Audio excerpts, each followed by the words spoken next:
Another moment to be on your screen again, another moment to talk about impartation, another moment to talk about the impact that women are really playing in the society. What is the role of women in the society, and how best can women be builders that they are called to be? In the studio with us is Chief Mrs. Adebisi Olaotan, a serial entrepreneur, a businesswoman, girl child advocate, and a builder of women. She is in that capacity to tell women that there is strength in whatever they want to put in their mind to, and the focus is the power to get to the top. My name is Charity James. I welcome you to another episode of Women and the Society. This episode promises to be impactful as Chief Mrs. Adebisi Olaotan will be telling us our story, our development, and how she thinks women should behave in the society. Welcome to Women and the Society. Chief Mrs., we are glad to have you on the program, and it's nice seeing you again. Thank you. Thank you for coming on Women and the Society. Thank you. The first part of Women and the Society is know who our guest is, and knowing our guest want to know how the growing up years was, how the developmental years was, what were the lessons that you got from your parents, the schools that you went to, the memories of growing up really, and what you think we should learn from that. So let's start from your growing up years. How was it? My name is Adebisi Olaotan, now Chief Mrs. I was born in Ibadan. I grew up in Ibadan, and I lived partly in Abeokuta, majorly Lagos, and back to Abeokuta. I attended experimental nursery and primary school in Ibadan for my primary education, and for the secondary, I went to St. Teresa's College, Okeado, in Ibadan too. I didn't stop there. I went to University of Ibadan, where I studied communication and language arts. And presently, I'm also a student somewhere, University of Lagos State. And I have several certificates in professionalism because I had a very brief stint in advertising. All the times I was at, I forgot to chip in something. I was at Ogun State Polytechnic, now Moshood Abiola Polytechnic, where I had my OND in mass communication. So, but in all of those years, I have always loved advertising, and I had a brief stint working in advertising agencies before I went into full-time business. Let's go to why you chose so many from this qualifications that you have. You have a degree in communication and language arts. You said you have something on advertising. Yes. You did something on mass communication. Yes. Of all these courses and a certificate that you have, was it of all your own volition that you went for it, or it was somewhere or somebody that pushed you into going into the communication world? Okay. That's a good one. Growing up, I actually wanted to be a lawyer. But, you know, as fate would have it at times, you plan some things and some other things happen. But the only reason why I didn't become a lawyer eventually was because I didn't just want to go to any school. Okay. I have always been very choosy as a girl child. I wanted to go to either a federal university or nothing more. So I remember that then when I even had opportunity to study law at Ogun State University, I rejected it because it was a state university. Despite that, two of my siblings were even there, my elderly siblings, but I actually wanted a federal university or nothing more. So eventually when I got admitted to UI, I wasn't picked for law, I was picked for communication on merit. So I was like, okay, if it's communication, then probably I should just go into that. And today, I didn't even regret it.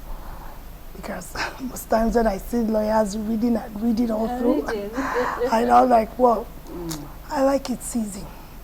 So communication comes very easy for me. It's a way of life for me, and I enjoy doing it. Like you said, what I said was just a brief introduction of myself.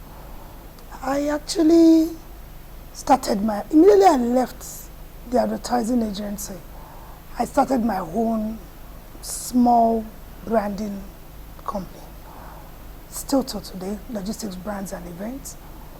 I am a cosmetologist because I'm into several businesses. I do basically all type of businesses except things that are not legal. I only deal with legal things. I have a cosmetic company. I do production. I went into school for it. I studied it. And I know basically everything about your skin. But what you need to use inside of you, what you need to use outside of you. I have a jewelry. I'm into jewelry, as in fashion. I don't mean just opening a store. I am a major wholesaler in Lagos, and I do a lot of distribution across Nigeria, even outside Nigeria. So I also have an hotel. I have so many things I'm doing.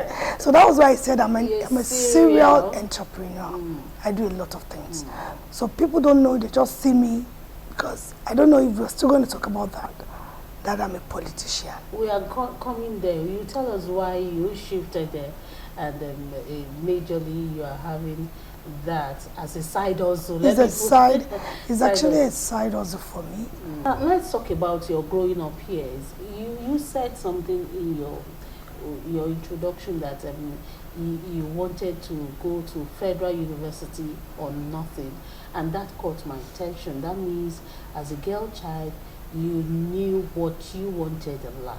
Yes. Was that influence from your parents? Because a lot of girl children will be waiting for parents to dish out what they want to do, or peer influence from their friends, their groups. Some will even come today and tell you, I want to study this today. Tomorrow, they change it because from the groups of their friends, they are changing. So she has to come home and tell their parents, this is what I want to do, day 1, day 2, another thing. So where did you get your strong will from? Because strong will, according to what you said, pushed you to go into what you really wanted. Like I said, my growing up was very fantastic. I have a very loving father and a very supportive mother. My dad is still alive, and he's one man I'm so proud of. Like, he's a man I want to tell the whole world about all the time. All the time. He's a supportive father, he's loving, and he's so passionate about people. I now understand if you grow up with a good father, you would turn out well. Because even growing up, I keep telling people I want to marry somebody like my father. My father is all in all. So it was easy for me to do things I wanted. He would just ask you, what do you want to be? What do you want to be in future? And like I said I've always been a very choosy child. I always knew what I wanted from day one. I actually wanted to be a lawyer, like I said. But communication was my second best. And I went into it, and I'm so happy I did. My father was just the pillar behind this and very supportive. I was not forced into doing anything. I was allowed to choose whatever I want to do. Even if you want to... My father is this kind of a person that if you want to be a footballer, then growing up, people don't want... Even their male children, people never wanted them to be lawyers, them to be footballers. But my father is the kind of person that even then, if you actually wanted to be a footballer as a female child, he would give you his support. He's ever supportive. And he's one of the people that encouraged me to do whatever I want to do, pick my choices, and just go and be successful. That's all. All right, let's talk about your father a little bit. My father. since you are hyping your dad. Hyping him. You are hyping I him. keep, Let's talk it's about not about it. hype, Where it's is about, he from? my dad is from Ilaro, Okay. Igapakwanla in Ogun State, so I am from Ilaro too. It's not about hyping him.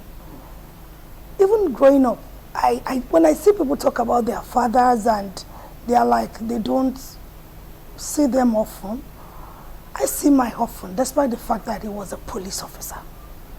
He retired as a police officer. I remembered when I finished university, let me even quickly chip in that. I told him I wanted to be a police officer. He said, no, you can't be a police officer. Things have changed. Times have changed. A lot is happening. You can't be. So I had to just drop that and do something else. Actually, I wanted to go into the, I believe I have this instinct of mine that detects I relate with you. So I have this mind to go into the police first and work with the SSS, as they were called then. Now they are DSS. So that was my plan. So, but he stopped that.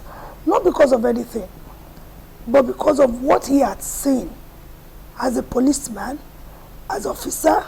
He worked basically everywhere in the Southwest. So he knows what he was talking about. And I didn't actually regret that till today. Because listening to him and seeing what is happening in the police force today, I wouldn't like it. So I prefer. I thank God for listening to him. I would say that would be the first time he would tell me, no, you can't do this. And I actually listen to him. And it's of benefit to me. Okay, so let's talk about influence of parents now, on especially girl children. With your experience, their influence shaped you to have branches of ambitions. You have the focus to know what you want per time, and you went for it because you followed some of their footsteps and you added your own ambition to it. So the influence of parents, especially fathers, on girl child, how will it shape on their future? I want to employ our fathers out there. That you say the girl child especially, they look up to their fathers. A good father will turn out a good girl child and a good woman to the society. Like I said, I keep saying about my dad, he really shaped my life.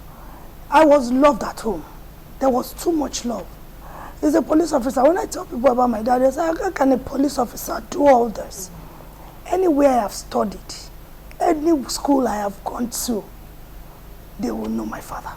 There's no how you know my father, because he's always there. He's a present dad. Not even to me, to all my siblings. I'm sure he's still alive at 93. He's proud of himself because he shunned out good children despite being a police officer. So I want to employ our fathers. What our girl child says their father do or their father acts affects them either negatively or positively. So we should do everything humanly possible to be there for our girl children. It is very important. Now, your mother. We've been speaking about your father all along, and I know that the bond between girl, child, and fathers are always very, very high. But the mothers are there too. What do you think your mother did to you while growing up that you will not forget and has shaped how you see life, how you view what is going around life, and how you have been able to train your own children too? Like I said, because I keep talking about my father, you want to know something about my yes, mom. We must, because my mom is late. She passed away probably 6 or 7 years ago. I have a very good mother. Very homely, very quiet, extremely quiet and unassuming, and very strong. As I keep talking about my father, you should know that he's an emotional person. My mom is a strong woman behind him. Because when my father wants to be emotional, my mom is always there to say, no, we don't have to be emotional about this. this is business, let's face it. I grew up loving my mom because we lived with her all our life. Though I went to hostels most of the time, but we lived with her. She was the one, she was the present one. And we have a bond. Anytime I talk about her, I'm always very emotional because she's no longer here. But she was a very, very good woman. My father would tell you he would marry her all over again and again. He's a mother that listens, talk less, and she thinks more. And when she talks, you have to listen because she doesn't talk all the time. Her quietness is one thing people want to take for granted. But the strong will she has, by the time she shows you, you will back out. You sit tight. Yes, you will back out. She's very strong. And she's a very loving mother. Always there for us. Always there for us. But I don't know, I just developed so much love for my dad. She keeps talking about that aspect of us, aspect of me, that irrespective of how she tried to make sure I love her more than my dad. I think it's the bond between girl and their fathers. I'm not the only girl. Okay. I'm not the only girl. All my other siblings, they'll talk about my mom and they'll talk about my dad. My dad is, that man, I keep telling people, he's here now. He's still here because God sees all his struggles. And he actually wanted him to reap the fruit of his hard labor. And he's reaping it. I can go all and above for him. I love him. Now let's go to the memory lane and talk about lessons that we should compare those years where we were growing up, especially with parenting, and these days while we are parenting our children. Do we have differences? Do you have similarities? And the differences, what has it brought to the society? The similarities, is it bringing any fruit? This question you asked me now, we are all guilty of it, including my very self. I'm on the road. My husband is on the road.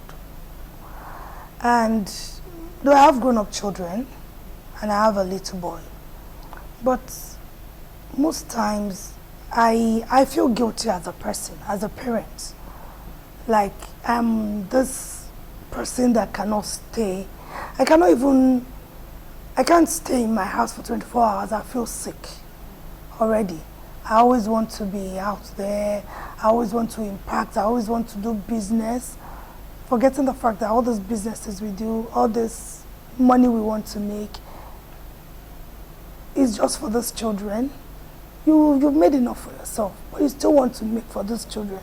And most times, this money you think you're making for them, they don't even need it.